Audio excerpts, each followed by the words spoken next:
এই মুহূর্তে আমি দাঁড়িয়ে আছি সুন্দর বাংলা নিউজ চ্যানেলের তরফ থেকে পূর্ব বর্ধমান জেলার কাটোয়া শহরে। রাজ্য তথা গোটা ভারতবর্ষ জুড়ে একটাই নাম, যে কাটোয়া শহরের মেয়ে নীলুফার ইয়াসমিন গোটা ভারতবর্ষের ইউজিসি পরীক্ষা বাংলা বিভাগে প্রথম স্থান অর্জন করেছে। বর্ষ গোটা রাজ্য সঙ্গে গোটা ভারতবর্ষের একটা সুনাম খ্যাতি অর্জন করেছে। তার জন্য আমরা সুন্দর বাংলা নিউজ চ্যানেলের তরফ থেকে প্রথমে জানাই অভিনন্দন ও শুভেচ্ছা। এই যে আপনার সাফল্য কীভাবে পেলেন? সাফল্য কীভাবে পেলাম মানে একটা একটা সাফল্যের পেছনে আসলে বহু দিনের একটা শ্রম থাকে।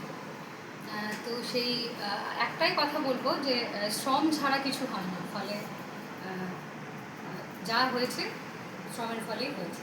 এই যে সাফল্য গোটা রাজ্য জুড়ে সঙ্গে গোটা ভারতবর্ষে নীলুফার ইয়াসমিন বাংলা বিভাগে প্রথম স্থান অর্জন, এটা কি আশা করতে পেরেছিলেন? পরীক্ষা যখন দিয়েছিলাম তখন একটা আশা ছিল যে ভালো ফল হবে। তারপরে যখন আনসার কি যখন আর কি দেখেছিলাম তখনও বেশ অনেকটা নাম্বারই আমার হয়েছিল। তারপর যেদিন আর কি রেজাল্ট দেখলাম সেদিন এতটা আশা করিনি, তবে একটা আশা ছিল, অবশ্যই আশা ছিল।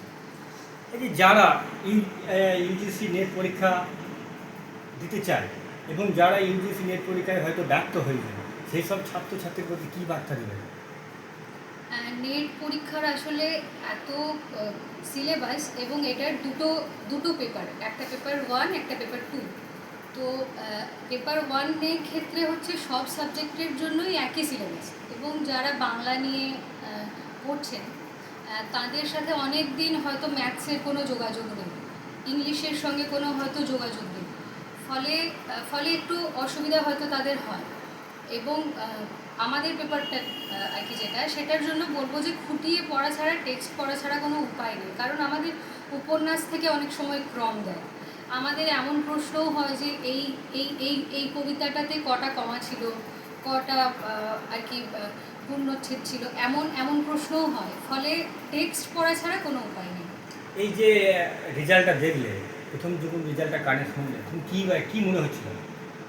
প্রথমে আমি দেখিনি, আমি যখন স্কোর কার্ডটা দেখলাম আমি আমার স্যারকে আর কি দিলাম, উনি আমাকে পরে ফোন করে বললেন তোর 100% হয়েছে। আমি তখনও খেয়াল করিনি। তারপরে স্কোর কার্ডটা আবার আমি খুলি এবং দেখি আমার 100% হয়েছে, মানে আমি ভীষণ খুশি হয়েছিলাম, ভীষণ খুশি। মনের ভিতরে কী মনে হচ্ছিল? মানে আমি 10-15 মিনিট কেঁদেছিলাম বসে বসে, এই যে খুশির কান্না। হ্যাঁ, অবশ্যই অবশ্যই খুশির কান্না। এই যে সাফল্য, এর পেছনে সবচেয়ে কাজের অবদান মনে হচ্ছে? আমার স্যার অবশ্যই, আমার মা, আমার বাবা, আমার দিদি, আর আমি যেহেতু পড়াশোনা করেছি আমারও খানিকটা। আপনি একজন সংখ্যালঘু শ্রেণী থেকে উঠে আসা, যারা কোনো শিক্ষায় পিছিয়ে পড়া, যারা কোনো শিক্ষা বা অল্পের মধ্যেই, মানে বেশিরভাগ সংখ্যালঘুরা তাদের অল্প বয়সে বিবাহ হয়ে যায়, সেই জায়গা থেকে এই যে উঠে আসা, কি বলবেন সংখ্যালঘু সেই সব ছাত্রছাত্রীদের প্রতি? সবার ক্ষেত্রেই আমি একটাই কথা বলবো যে শিক্ষাটা খুব দরকার, স্বাক্ষর হওয়া এবং শিক্ষিত হওয়াটা খুব দরকার। কারণ শিক্ষা যদি না থাকে, আমি যদি কিছু বলতে চাই তখন অ্যাকসেপ্ট করার ক্ষেত্রে শিক্ষাটা ভীষণ দরকার। প্রথমে মাধ্যমিক পরীক্ষা কোন স্কুল থেকে দেওয়া হয়েছে? মাধ্যমিক উচ্চ মাধ্যমিক সবটাই হচ্ছে আমার কাটোয়া থেকে। কোন স্কুল থেকে? কোন স্কুল থেকে? DTC girls H school. এই যে পড়াশোনা ছাড়া বিভিন্ন জায়গায় আমরা দেখেছি নীলুফার ইয়াসমিন পড়াশোনা ছাড়াও আরও বিভিন্ন নেশা আছে। কী নেশা আছে? গান করতে, কী করতে ভালোবাসে? গান করতে ভালো লাগে, ছবি আঁকতে ভালো লাগে, গান শুনতে ভালো লাগে। দুকলি গান হোক না এই আনন্দের মুহূর্তে। আচ্ছা,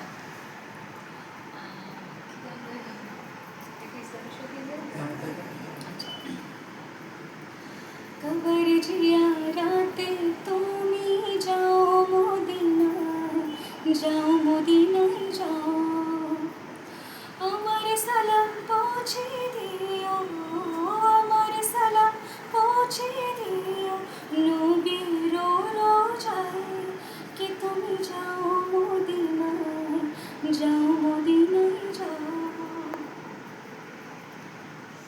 থ্যাংক ইউ।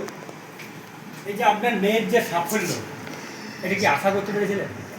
আশা একটু করেছিলাম, এবং খুব কঠোর পরিশ্রম করেছে, দীর্ঘদিন ধরে পড়াশোনা করেছে, রাজা রাজ্যকে পড়াশোনা করতো, এবার ছোটো থেকে পড়াশোনাটা বিশাল নেশা, ছোটো থেকে দেখে আসছি তো, এতটা মানে আশা করিনি যে একবার গোটা ভারতের মধ্যে ফার্স্ট হবে, এটা আশা করিনি। এর আগে দিয়েছিল, পাস করেছে দুবার, তাই জন্য পিএইচডি করছে, জিআরএফটাও পায়নি। এবারে মানে প্রচণ্ড পরিশ্রম করেছিল, শুধু জেলা নয়, রাজ্য নয়, গোটা হ্যাঁ গোটা গোটা দেশে- ভারতবর্ষ হ্যাঁ, জুড়ে গোটা ভারতবর্ষে, গোটা একটাই দেশে- নাম, হ্যাঁ। নীলুফার ইয়াসমিন, বাংলা বিভাগে হ্যাঁ। প্রথম র্যাঙ্ক। হ্যাঁ। কেমন লাগছে আপনার? খুব ভালো লাগছে, অসম্ভব ভালো লাগছে, মানে চিন্তা করতে পারিনি, মানে আমার জীবন সার্থক। আমি একজন শিক্ষক, ওদেরকে ছোটো থেকেই ওদেরকে দেখে আসছি, মানুষ করে আসছি ওদেরকে, ওদের ইচ্ছে ছোটো থেকে যে আমি ভালো শিক্ষক হবো। তাই আমাদের বার্তা সবার কাছে যে আমার মেয়ে একজন ভালো আদর্শ শিক্ষক হোক, একজন আদর্শ মানুষ হোক, এবং বাংলা ভাষাকে, বাংলা সাহিত্যকে বিশ্বের দরবারে সমৃদ্ধ করো, বাংলা ভাষা আরও বেশি সমৃদ্ধ হোক। হ্যাঁ, যার জন্যে আমরা এটা মানে এই করবো, যাতে করে ও করতে পারে, এবং প্রত্যেকে যাতে আশীর্বাদ করে, সে প্রতিটি মানুষ আশীর্বাদ করছে, প্রত্যেকে আসছে। আপনি একজন শিক্ষক বললেন, হ্যাঁ। তাহলে আপনার শিক্ষক হিসেবে আপনার মেয়েকেও গাইড দিতেন? হ্যাঁ, অবশ্যই অবশ্যই, এবং ছোটো থেকেই ওরা চাইতো যে একজন শিক্ষকই হবে। আপনি কোন স্কুলে শিক্ষক করেন? আমি ছিলাম খেয়াইমান্ডা গড়খান বিদ্যামন্দির প্রধান শিক্ষক ছিলাম, এই গত জুন মাসেই রিটায়ার করলাম। আপনার নাম কি? মোল্লা মোহাম্মদ বেল্লাম। বলছি, আপনার কাছে জানতে চাই, পরবর্তীকালে আপনার চিন্তা কি আছে, ভবিষ্যতের যে চিন্তা? অধ্যাপনা করার ইচ্ছা আছে। অধ্যাপনা। মাকে আপনার মেয়ের যে রেজাল্ট প্রথম যখন শুনলেন, তখন আপনার মনের মধ্যে কী হয়েছিল, অনুভূতি কী হয়েছিল? খুবই আনন্দ হয়েছিল। প্রথমে তো আমিও খুব কেঁদেছিলাম, কেননা মাধ্যমিকে একটা আশা করেছিলাম ওর যে এরকম একটা 1 থেকে 10-এর মধ্যে একটা রেজাল্ট হবে।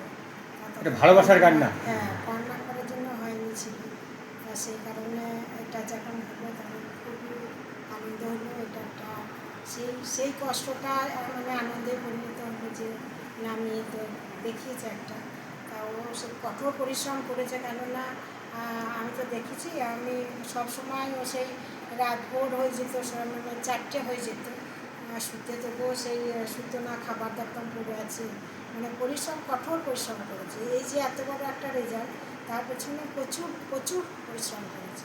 হ্যাঁ, সেই কারণে যাই হোক, সবার মানুষের, প্রত্যেক মানুষের আশীর্বাদ সেই এতে যাই হোক এই জায়গায় এসেছে। আপনার নাম কি? আমার নাম রহস্যময় রাখা।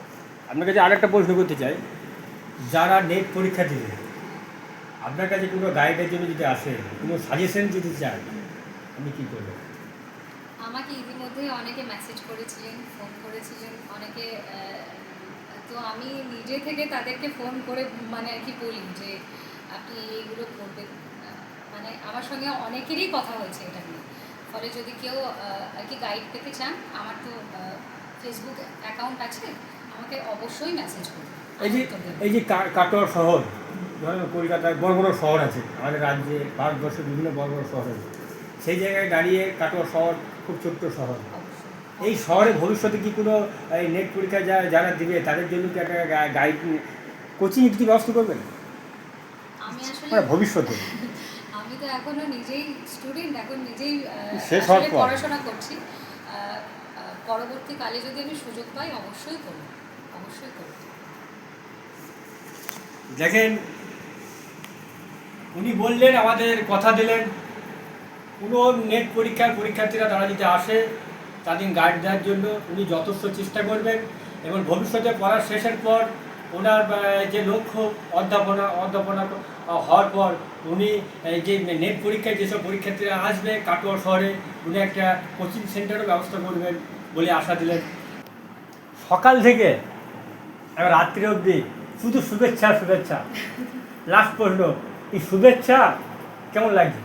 ভীষণ ভালো লাগছে, ভীষণ ভালো লাগছে।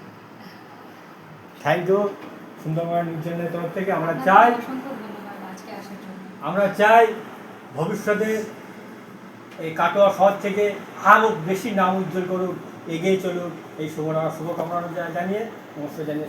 এই যে